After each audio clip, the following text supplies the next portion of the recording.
স্বাধীনতার জন্য দীর্ঘ সংগ্রাম এবং ১৯৭১ সালে মহান মুক্তিযুদ্ধের মধ্য দিয়ে চূড়ান্ত বিজয় অর্জিত হয় ১৬ ডিসেম্বর। এ বিজয়ের মাধ্যমে বাঙালি জাতির জীবনে রচিত হয় সবচেয়ে বড় গৌরবের অধ্যায়। মার্চে শুরু হওয়া যুদ্ধ ডিসেম্বরে এসে তীব্র আকার ধারণ করে, কোণঠাসা হতে শুরু করে পাকিস্তানি হানাদার বাহিনী। এ সময় দেশের বিভিন্ন প্রান্ত ও অঞ্চল থেকে আসতে থাকে বিজয়ের খবর। আজ জানব ৮ ডিসেম্বর দেশের কোন কোন জেলা শত্রুমুক্ত হয়েছিল। ১৯৭১ সালের এই দিনে হানাদার মুক্ত হয় ব্রাহ্মণবাড়িয়া, কুমিল্লা, চাঁদপুর, মৌলভীবাজার, কুষ্টিয়া, বরিশাল, পটুয়াখালী, পিরোজপুর, ঝালকাঠি ও চট্টগ্রামের মিরসরাই। চূড়ান্ত বিজয়ের আগেই এসব অঞ্চলে উদিত হয় স্বাধীন বাংলার পতাকা। এদিন বেতারে এক ভাষণে স্বাধীন বাংলাদেশের তৎকালীন প্রধানমন্ত্রী তাজউদ্দিন আহমদ বলেন, পাকিস্তানি হানাদারদের পরাজয় সময়ের ব্যাপার। ১৯৭১ সালের এই দিন মুক্ত হয় ব্রাহ্মণবাড়িয়া জেলা। এদিন সকাল ৯টার দিকে মুজিবনগর সরকারের প্রতিনিধি হিসেবে মুক্তিযুদ্ধের দক্ষিণ পূর্বাঞ্চল জোনের প্রধান জহুর আহমেদ চৌধুরী স্থানীয় পুরাতন কাচারি প্রাঙ্গণে আনুষ্ঠানিকভাবে স্বাধীন বাংলাদেশের পতাকা উত্তোলন করে ব্রাহ্মণবাড়িয়াকে শত্রুমুক্ত ঘোষণা দেন। ১৯৭১ সালের ৭ ডিসেম্বর রাতে মুক্তিযোদ্ধা ও মিত্রবাহিনী কুমিল্লা বিমানবন্দরে পাকিস্তানি বাহিনীর প্রধান ঘাঁটিতে আক্রমণ করে। রাতভর যুদ্ধে ২৬ জন মুক্তিযোদ্ধা শহীদ হন। কিছু পাকিস্তানি সেনা বিমানবন্দরের ঘাঁটি ত্যাগ করে এবং কয়েকজন আত্মসমর্পণ করে। এক পর্যায়ে পাকিস্তানি সেনাদের বিমানবন্দরের প্রধান ঘাঁটি দখল করে মুক্তি সেনারা। এভাবেই ৭১-এর ৮ ডিসেম্বর ভোরে কুমিল্লা হানাদার মুক্ত হয়।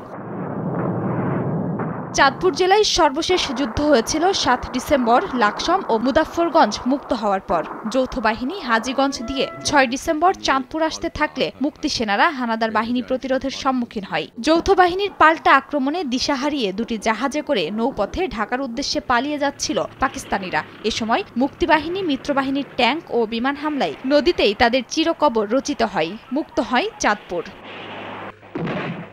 কমলগঞ্জ, রাজনগর, শ্রীমঙ্গল, কুলাউড়া, বড়লেখা ও জুড়ি উপজেলাকে হানাদার মুক্ত ঘোষণার পর ৫ ডিসেম্বর রাতে মুক্তিবাহিনী ও মিত্রবাহিনী ৩ দিক থেকে আক্রমণের জন্য মৌলভীবাজার শহরের দিকে অগ্রসর হয়। ৬ ডিসেম্বর বর্ষিজোড়া, সালামিটিলা এবং শমশেরনগর সড়ক এলাকায় মুক্তিবাহিনী ও মিত্রবাহিনীর সঙ্গে পাক সেনাদের ব্যাপক যুদ্ধ হয়। যুদ্ধের এক পর্যায়ে হানাদার বাহিনী পরাস্ত হয়ে ৭ ডিসেম্বর সিলেটের দিকে পালিয়ে যায়। ৮ ডিসেম্বর মুক্তিযোদ্ধাদের দখলে আসে মৌলভীবাজার। একই দিনে কুষ্টিয়ার দৌলতপুর, ভেড়ামারা ও মিরপুর এই ৩ উপজেলা হানাদার মুক্ত হয়। এদিন ভোরে ই9-এর গ্রুপ কমান্ডার আফতাবউদ্দিন খান ১৭০ জন মুক্তিযোদ্ধা নিয়ে মিরপুর থানায় গান সালুটের মাধ্যমে স্বাধীন সার্বভৌম বাংলাদেশের জাতীয় পতাকা উত্তোলন করেন। চট্টগ্রামের মিরসরাইও হানাদার মুক্ত হয়েছে আজকের দিনে। এদিন মিরসরাইয়ের মুক্তিকামী জনতা পাকিস্তানি বাহিনী ও তাদের দোসরদের হটিয়ে মিরসরাইকে শত্রুমুক্ত করেছিলেন। সেদিন মুক্তিযোদ্ধারা খবর পেলেন পাকিস্তানি সেনারা মিরসরাইয়ের ওয়্যারলেস ভবনটি ধ্বংস করে থানা সদরে অবস্থান করছে। শুরু হয় তুমুল যুদ্ধ। এ সময় পাকিস্তানি সেনারা পিছু হটলে মুক্ত হয় মিরসরাই। ১৯৭১ সালের ২৬ এপ্রিল পাকিস্তানি বাহিনীর হাতে আক্রান্ত হয় পটুয়াখালী। নির্বিচারে চলে গণহত্যা ও ধ্বংসযজ্ঞ। সেপ্টেম্বর মাসে জেলায় প্রথম প্রতিরোধ হয় সদর উপজেলার মাদারবনিয়ায়। পরে অক্টোবরে বাউফল উপজেলায় কালীশুরির চাঁদকাঠিতে পাকিস্তানি হানাদারের ওপর আক্রমণ করে মুক্তিবাহিনী। অবশেষে ৮ ডিসেম্বর মুক্ত হয় পটুয়াখালী। এদিন হানাদার মুক্ত হয় পিরোজপুরও। আগের দিন সাব সেক্টর কমান্ডার মেজর জিয়াউদ্দিনের নেতৃত্বে মুক্তিযোদ্ধারা সুন্দরবনের বিশাল এক এলাকা দখল করেন। রাত ১০টার দিকে দলটি দক্ষিণ প্রান্তের পাড়েরহাট বন্দর দিয়ে পিরোজপুরে প্রবেশ করে। খবর পেয়ে হানাদার বাহিনী মধ্যরাতের দিকে কচা নদী দিয়ে বরিশালের দিকে পালিয়ে যায়। বরিশালের সড়কপথে মুক্তিযোদ্ধাদের নিয়ন্ত্রণে থাকায় পাকিস্তানি হানাদাররা পালানোর জন্য নৌপথকে বেছে নেয়। ৮ ডিসেম্বর ভোরের মধ্যে তারা বরিশাল ছাড়ে, কিন্তু ভারতীয় বিমান বাহিনীর হামলায় মুলাদির কদমতলা নদীতে লঞ্চ এবং চাঁদপুরের মেঘনার মোহনায় কিউ জাহাজ সহ গানবোট ও কার্গো ধ্বংস হয়েছিল। পরে ৮ ডিসেম্বর মুক্ত বরিশাল শহরে ঢুকে বিভিন্ন স্থাপনা দখলে নেয় মুক্তিযোদ্ধারা। ওড়ানো হয় স্বাধীন বাংলার পতাকা।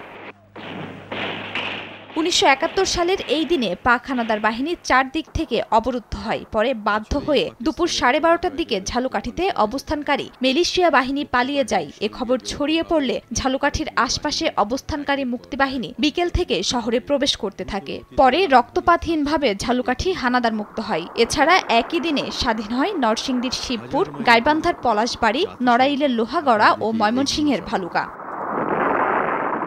খাদিজা স্বপ্না, সময় সংবাদ।